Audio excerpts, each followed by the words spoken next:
ফিলিস্তিনের গাজায় নৃশংস হত্যাযজ্ঞ চালানো ইসরায়েল থেকে যখন মুখ ফিরিয়ে নিচ্ছে বিশ্ব, ঠিক তখনই দেশটিতে সফরে গেলেন ভারতের প্রধানমন্ত্রী নরেন্দ্র মোদী। 2 দিনের এই সফরের লক্ষ্য কৌশলগত, অর্থনৈতিক ও প্রতিরক্ষা সহযোগিতা আরও জোরদার করা। তবে সফরটি এমন এক সময় হচ্ছে যখন ভারত সম্প্রতি পশ্চিম তীরে ইসরায়েলের সম্প্রসারণ নীতির নিন্দা জানিয়ে শতাধিক দেশের সঙ্গে একটি বিবৃতিতেও সই করেছে। সবশেষ 2017 সালে দেশটিতে সফর করেন মোদী। আবারও তার সফর জন্ম দিয়েছে নানা সমালোচনার। প্রশ্নের মুখে পড়েছে নয়াদিল্লির ঔপনিবেশিক পররাষ্ট্রনীতিও। প্রধানমন্ত্রীর এমন ইসরায়েল প্রীতি নিয়ে ক্ষুব্ধ ভারতের নাগরিক সমাজের একাংশ, বিভিন্ন সংগঠন ও বিরোধী রাজনৈতিক দলগুলো।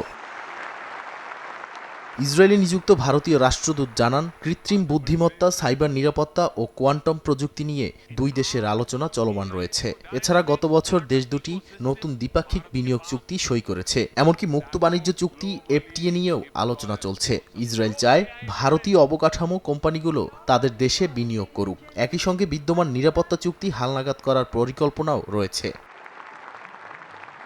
মোদী সরকারের সময় থেকে ভারত ইসরায়েলি অস্ত্রের অন্যতম বড় ক্রেতা। 2024 সালে গাজায় ইসরায়েলের সামরিক অভিযানের সময় ভারতীয় কোম্পানিগুলোর অস্ত্র সরবরাহ নিয়েও বিতর্ক তৈরি হয়। বিশ্লেষকদের মতে মোদীর বিজেপি সরকার ভারতের হিন্দু জাতীয়তাবাদী পরিচয়কে জোরালো করে ইসরায়েলের ইহুদি রাষ্ট্র ধারণার সঙ্গে আদর্শগত মিল খুঁজে পায়। নাদিম মারজান, সময় সংবাদ।